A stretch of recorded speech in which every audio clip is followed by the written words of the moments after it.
मौरीको साथ लागेर त्यसको पछाडि लागेर पछ्याउँदै गयो भने, त्यसलाई साथ दिँदै गयो भने, पुतलीलाई साथ दिँदै गयो भने, मौरीलाई साथ दिँदै गयो भने फुलबारीमा पुगिन्छ।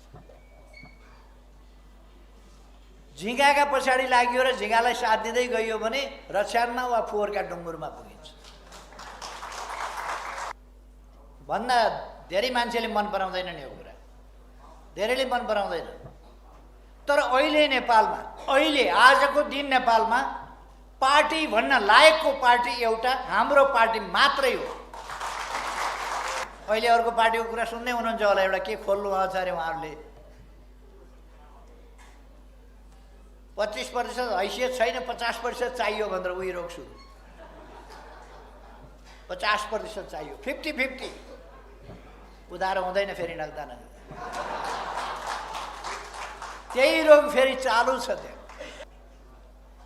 बर्मा गए कर्मसँगै, नेपाल गए कपालसँगै। अलिकति विश्लेषण गरेको केपी ओली एकदम पराजित मानसिकतामा गइसक्यो, डिफेन्सिभ भइसक्यो। जस्तोसुकै परिस्थितिको पनि हामी सामना गरेर आएका मान्छे के को डिफेन्सिभ। गोलघर बस्दाखेरि पनि मेरो आवाज यस्तै थियो, यसै गरी बोल्थेँ, यही आत्मविश्वास थियो। प्रतिनिधि सभा विघटन बदर हुने भएछ, पुनर्स्थापना हुने भएछ प्रतिनिधि सभा, त्यसकारण यसो भन्यो।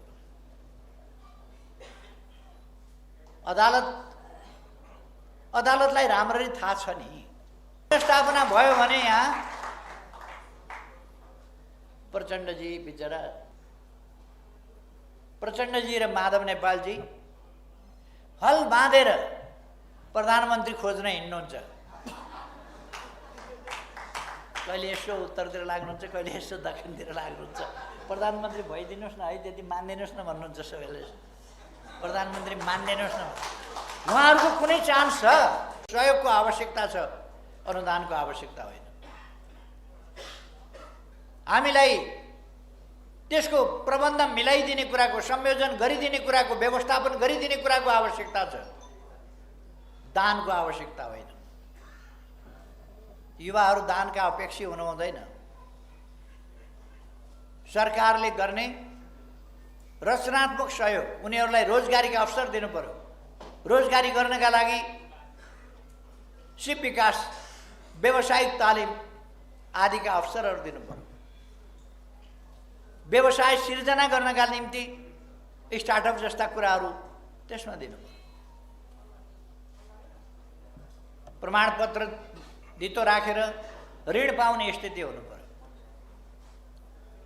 अथवा अघि मैले भने प्रमाणपत्र मात्रै होइन, योजना प्रस्तुत गरेर, तपाईको योजना राम्रो छ भने, दुनियाँमा हामीले देखेका छौँ राम्रा योजनाबाट असाधारण काम मान्छेहरूले गर्न सकेका छन्, गर्न सकिन्छ। त्यस्ता योजनाहरूलाई पनि सरकारले सस्तो ऋण दिन्छ। त्यसकारण पैसाको कमीबाट, पैसा नभएर मैले यस्तो काम गर्न सकिनँ भन्ने हुँदैन। अलिकति सानै कामबाट थाल्नु पर्ला। केही साथीहरूलाई रोजगारी दिने, आफू पनि रोजगार हुने कामबाट थाल्नु पर्ला। ती कामहरू गर्न सकिन्छ। र म साथीहरूलाई सृजनात्मक र रचनात्मक भएर अगाडि बढ्न आग्रह गर्न चाहन्छु। एउटा कुरा तपाईँहरूले अलिकति छोड्नु पर्दछ।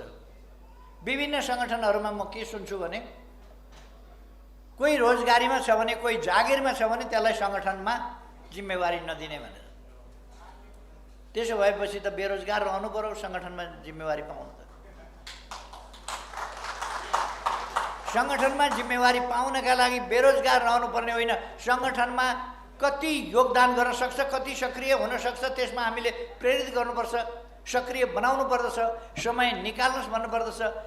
युवा उमेर हो, अफिस आवरभन्दा अगाडि पनि काम गर्न सकिन्छ, अफिस आवरभन्दा पछाडि पनि काम गर्न सकिन्छ, बिदाका दिनहरूमा काम गर्न सकिन्छ, अघि पछि काम गर्न सकिन्छ। कहिले कहिले जरुरी पर्यो भने, कहिले कहिले जरुरी पर्दा, देशका लागि आवश्यक पर्यो भने, अब यो आफ्ना स्वार्थका लागि काम गर्नेहरूले भनिदिन्छन् पढ्न पर्दैन, पढाइ छोड, बुर्जुवा शिक्षा छोड। उहिलेदेखि म त्यो भोगेर आएको छु। अर्को शिक्षा छँदै छैन, बुर्जुवा शिक्षा छोड भने चाहिँ कुन हो बुर्जुवा शिक्षा? 2 र 2 जोड्दाखेरि 4 त जुनसुकै शिक्षामा पनि हुन्छ नि। 2 र 2 जोड्दा 4 हुन्छ। आइन्स्टाइनले भनेको एमसी स्क्वायर, कुन चाहिँ शिक्षामा फरक पर्छ त्यो? अथवा अरू प्रकारका वैज्ञानिकहरूका खोज अध्ययन अनुसन्धानहरू कुन शिक्षामा फरक पर्छ? कृषिको आधुनिकीकरण, व्यावसायिकीकरण कुन चाहिँ शिक्षामा फरक पर्छ? हामीले आज त्यो शिक्षामा जानुपर्ने छ व्यवहारिक ढङ्गले। त्यसकारण म सरकार तपाईहरुको साथमा छ भन्न चाहन्छु। तपाईहरुलाई बाटो देखाउनका लागि पार्टी तपाईहरुको साथमा छ भन्न चाहन्छु। त्यसकारण तपाईहरु एक्लै पर्नुहुन्न, यति हो तपाईहरुले सुस्पष्ट ढङ्गले आफूलाई अगाडि बढाउन तयार राख्नु पर्यो। अहिले राजनीतिक परिस्थितिको बारेमा मैले धेरै भनिरहनु पर्ला जस्तो लाग्दैन। मैले आएर सुने महेशजीले अघि राख्नुभयो। मैले 6 महिना वर्ष दिन अगाडि कतै बोल्दाखेरि एकपल्ट भनेको थिएँ,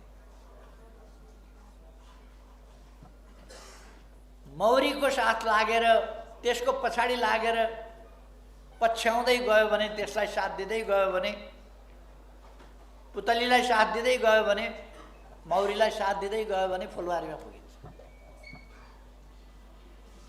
झिँगाका पछाडि लाग्यो र झिँगालाई साथ दिँदै गइयो भने रक्षानमा वा फोहोरका डुङ्गुरमा पुगिन्छ। हाम्रा युवाहरूले त्यति छुट्याउनु भएको छ, राम्ररी छुट्याउनु भएको छ। झिँगाका पछाडि लाग्नु हुँदैन। त्यो छुट्याउनु भएको छ, बडो राम्रो ठम्याइयो। हामी कर्मी मौरी जस्ता हौँ। हामी बगैँचामा जान्छौँ, बगैँचाबाट मह जम्मा गर्छौँ, घर बनाउँछौँ, आफू पनि खान्छौँ, अरूलाई पनि वितरण गर्छौँ। त्यो खालको हाम्रो सोच।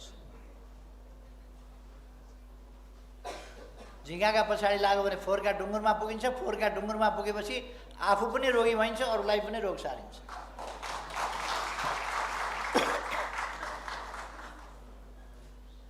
अहिले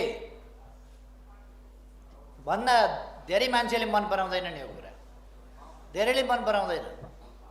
तर अहिले नेपालमा, अहिले आजको दिन नेपालमा पार्टी भन्न लायकको पार्टी एउटा हाम्रो पार्टी मात्रै हो।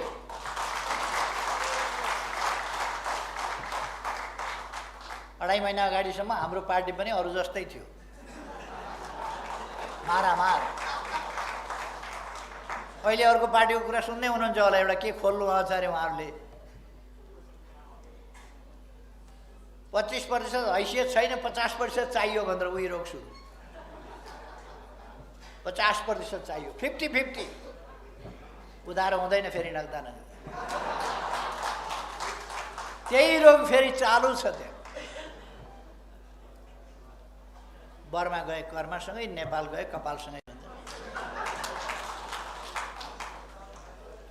चालु छ। त्यही रोग चालु छ।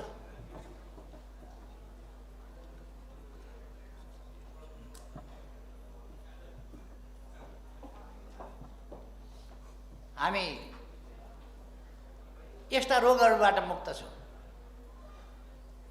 अरू पार्टीहरूका बीचमा नेतृत्वमा मारामार छ। अध्यक्षले भन्यो अरूले मान्दैन, टेर्दैन। उसले भनेर हुन्छ, को भन्छ, बीचमा वक्तव्य दिइहाल्छ।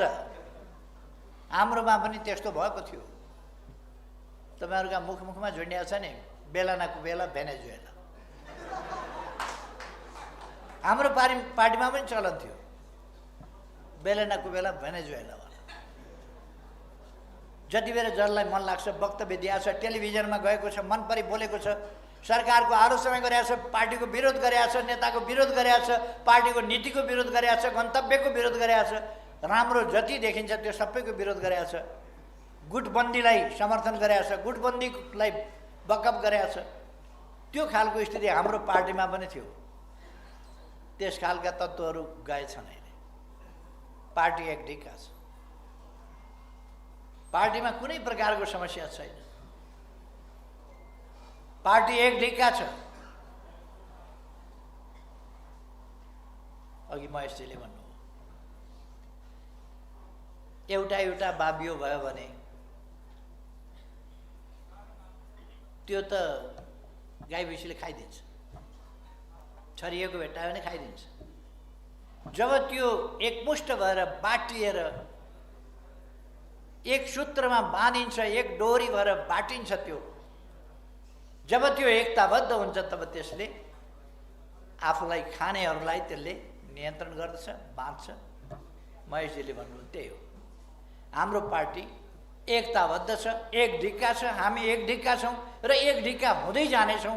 म आग्रह गर्न चाहन्छु अरू पनि साथीहरू एक ढिक्का हुन आउनुहोस्। बाटो बिराउनेहरूलाई म आग्रह गर्न चाहन्छु, आउनुहोस्।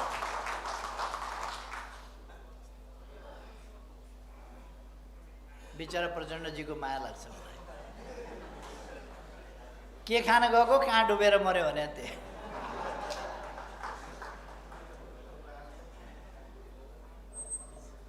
मैले अलिकति विश्लेषण गरेको, केपी ओली एकदम पराजित मानसिकतामा गइसक्यो, डिफेन्सिभ भइसक्यो।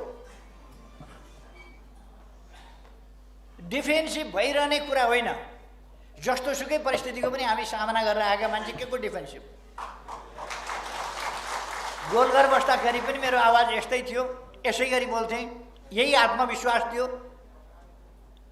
हामी जित्नेछौँ एक दिन भनेर गीत गाउन मलाई आउँदैन, तर पनि गोलघरमा चाहिँ गाउँथेँ, वी शैल ओभरकम समडे गाउँथेँ मैले। त्यो आत्मविश्वास थियो, हामी एक दिन जित्छौँ भन्ने कुरा। त्यसकारण उतार चढावसँग हामी छालहरूसँग डराइयो भने समुद्रमा पस्न सकिन्न। पौडिएर समुद्र पार गर्छु भन्ने हो भने छालहरूसँग डराउनु हुँदैन, छालहरू पार गरेर अगाडि बढिन्छ। हामी छालहरू पार गरेर अगाडि बढ्यौँ। डिफेन्सिभ भएछ, यो डिफेन्सिभ भयो। जस्तासुकै परिस्थिति, जस्तासुकै अवस्था आए पनि सामना गरेर अगाडि बढ्छु भन्दा डिफेन्सिभ भयो। यसलाई लगेर जोडेर प्रतिनिधि सभा विघटन बदर हुने भएछ, पुनर्स्थापना हुने भएछ प्रतिनिधि सभा। त्यसकारण यसो भन्यो।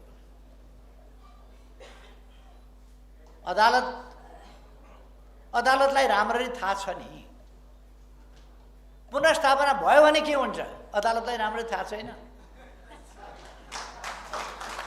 पुनर्स्थापना भयो भने यहाँ प्रचण्डजी बिचरा कथम कदाचित पुनर्स्थापना, हाइपोथेटिकली एकछिन पुनर्स्थापना भयो के हुन्छ त भन्दा प्रचण्डजी र माधव नेपालजी हल बाँधेर प्रधानमन्त्री खोज्न हिँड्नुहुन्छ। कहिले यसो उत्तरतिर लाग्नुहुन्छ, कहिले यसो दक्षिणतिर लाग्नुहुन्छ। प्रधानमन्त्री भइदिनुहोस् न है, त्यति मानिदिनुहोस् न भन्नुहुन्छ सबैले। प्रधानमन्त्री मानिदिनुहोस् न। उहाँहरूको कुनै चान्स छ, कुनै सम्भावना छ उहाँहरूको प्रधानमन्त्री हुने? बिल्कुल छैन। 1% मात्रै होइन कि एक बन्दा तल तल तल कति हुन्छ त्यति पनि छैन। उहाँहरूको छैन। उहाँहरूले बढ्ता लडाइँ जित्नुभयो भने उहाँहरूले प्रधानमन्त्री खोज्दै हिँड्नुपर्ने हो। खोज्दै हिँडेर अन्तिममा मै कहाँ आइपुग्नु पर्छ।